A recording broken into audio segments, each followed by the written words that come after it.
High guys, good morning. Welcome back to my new blog. আশা করি তোমরাও খুব ভালো আছো আর আমিও খুব ভালো আছি। চলো আজকে দিনটাকে শুরু করি।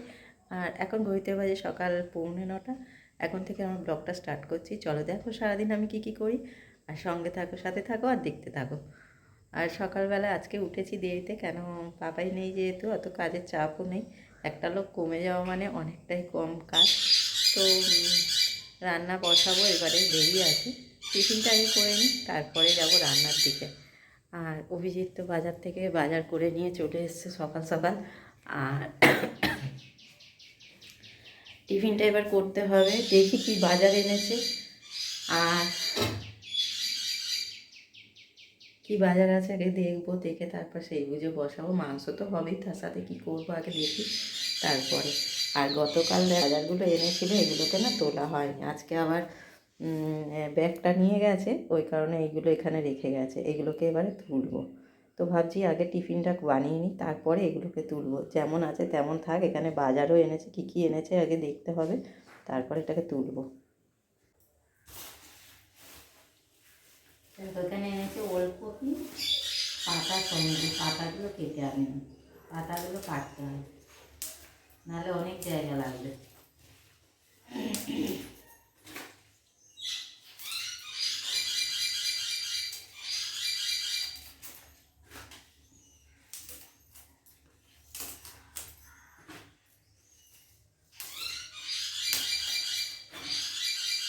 ওলকপি এনেছে, একটা ফুলকপি এনেছে। এগুলো সব ডাঁটিগুলো বাদ দিতে হবে।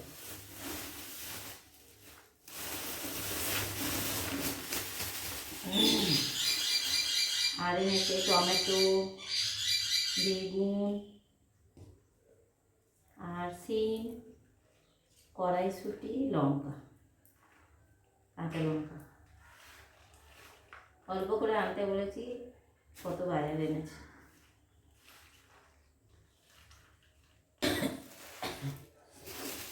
এনেছে মানে মাছ, আর একটা মাংস।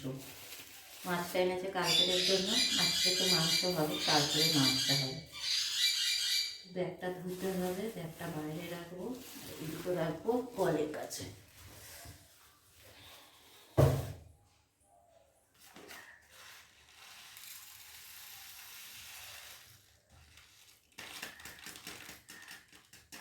সব পরিষ্কার করে গোছানো হয়ে গেল।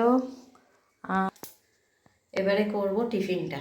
চলো, সকালবেলায় একটা কাজ, বড় কাজগুলো হলো, সব গোছানো হলো বাজারগুলো।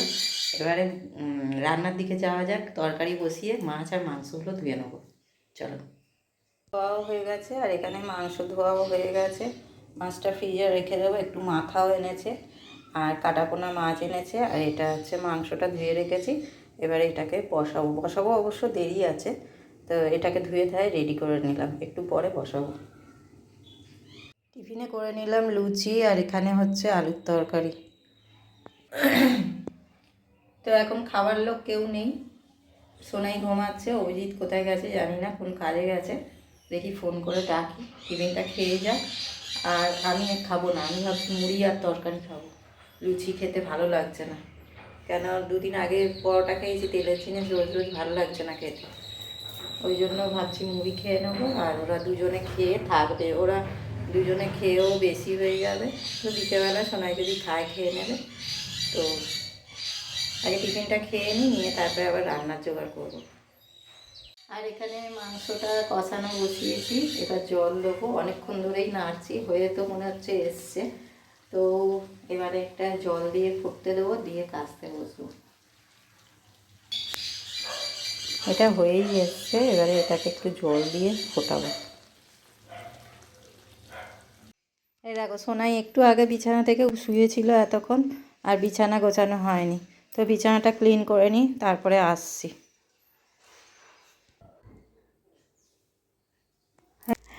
পরিষ্কার করা হয়ে গেল, এবার যাব কাচতে। কাচতে বসবো, কাঁচা ভেজানো আছে। তরকারি ওদিকে হচ্ছে হোক, মাংসটা বসানো আছে, আর এদিকে আমি কাঁচাগুলো করে নিই ঝট করে। চলো। কিছু জামা কাপড় ছিল, সেগুলো কেচে দিলাম, কেন স্কুলের ড্রেস ফ্রেসও রয়েছে। এই যে সোনায়ের স্কুলের ড্রেস, আমার জামা কাপড়, পাপায়ের, সবই ছিল। তো ওইগুলো কেচে ধুয়ে মেলে দিয়ে গেলাম, আর পরে তুলতে আসবো, এখন আছে থাক। এখন নিচে যাওয়া যাক, নিচে কাজ পড়ে আছে অনেক, বাসন মাজবো, ঘর মুছবো, সবই আছে পড়ে, এখন করে নিই। বিকেল না হতে হতেই সন্ধে হয়ে গেছে, আর একটু আগে খেয়ে দিয়ে সবে উঠলাম, আর দেখো কিরম সন্ধে হয়ে গেছে।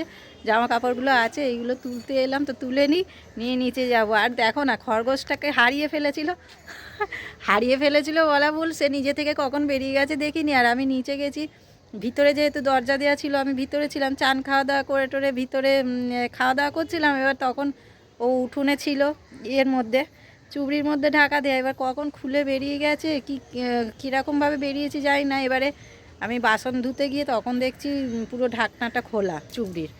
তারপরে আমি খুঁজছি, চারিদিকে খুঁজছি, সবাই মিলে খুঁজছে। তারপরে আবার সোনাই ঘুরতে গেছিলো বন্ধুদের সাথে, ওরা এসে অতগুলো ছেলে মেয়ে বাচ্চাগুলো খুঁজলো, পেলো না। এখন ছাদে উঠে ওপর থেকে দেখছি পিছন দিকে আমাদের গাছের সজনা গাছ আছে, ওখানটায় দেখি বসে আছে। আমি অথচ ওই জায়গাটা খুঁজে এসেছি, নিচে গিয়ে দেখতে পাইনি। আমার মনে হচ্ছে অন্য কোথাও ঢুকেছিল, এবারে লোকজন দেখেছে আবার বেরিয়ে এসছে। আর বলতে আবার অভিজিৎ গিয়ে ধরে নিয়ে চলে এলো। আর খুব লাফায় তো আমাদের খরগোশটা, না এত লাফায়, মানে ওকে ধরা যায় না। আর যেহেতু সোনাই ওর দেখাশোনা করে, সব করে, সোনাই ভালো পারে, আমরা অত পারি না। আর আমি তো ধরিই না, ভয় লাগে, আর কেমন একটা সুসুর করে বলে ভয় লাগে, ওই জন্য আমি হাত দিই না। আর ওগুলো তুলে নি, দেখো সব ভিজে। আজ রোদ্দুরও সেরম ছিল না। পাপায়ের জ্যাকেট, জামা প্যান্ট সব কাচা হয়েছে, ওগুলো আর শুকনো হবে না, ওগুলো আবার কাল বার করবো। দাঁড়াও তুলে নি, আসছি। আর ছাদ থেকে নেমে রেডি হয়ে গেলাম, একটু বেরোবো। তো দেখি সোনাই খাওয়ার আনার কথা বলছে, তো দেখা যাক, যদি আনে তাহলে যাব দোকানে, আর নাহলে একটু ঘুরে চলে আসবো। আর বাইকে করে যাবো বলে সব প্যাকিং হয়ে গেছি, মাথা ফাতা চাপা দিয়ে। চলো যাওয়া যাক। দাঁড়া, তোর বাবার এখনো হয়নি।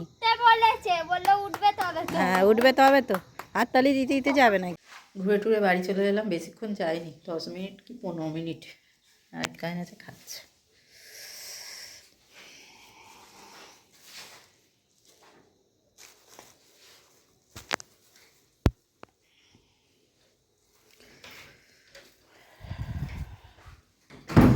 আলু মাখা কি ফুচকার ভেতরে ঢুকিয়ে দিয়েছে?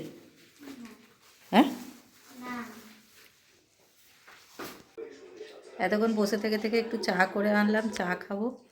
আর চায়ের সাথে লুচি ছিল, লুচি এনেছি, খাবো এখন।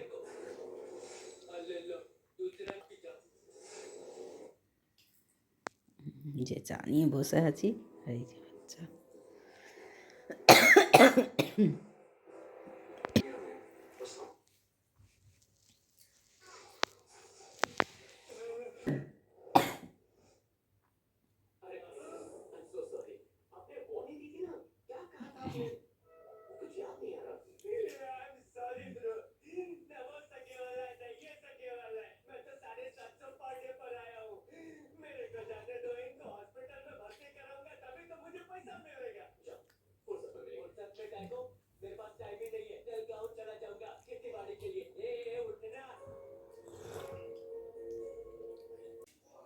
আর সন্ধ্যে থেকে যেহেতু রান্না ছিল না, তা আজকে সন্ধ্যে থেকেই বসে বসে গল্প হলো, আর পাপাই এসেছিলো, সেই তারপর থেকে একটু গল্প হলো। আর ফোনে ভিডিওটা এডিটিং করছে কি, আর এত কাশি হচ্ছে আমার, মানে যেহেতু বাইকে করে ঘুরে এসেছি, আর তারপর থেকে ঠান্ডা হাওয়াটা লেগে গেছে, আর প্রচণ্ড কাশি হচ্ছে সেই থেকে। আর আজকের ব্লগটা এই অবধিই রাখলাম, দেখা হচ্ছে পরের নিউ ব্লগে। আমার ব্লগটা যদি ভালো লাগে বা আমার চ্যানেলটাকে যদি ভালো লাগে, তাহলে অবশ্যই একটা লাইক শেয়ার অ্যান্ড সাবস্ক্রাইব করতে বলো না। পাশে থাকা বেল আইকনটি প্রেস করে দিও। তো আজকেকার মতো গুড নাইট, টাটা, সবাই সুস্থ থেকো, ভালো থেকো, আর সবাইকে ভালো রেখো। তো আজকেকার মতো গুড নাইট।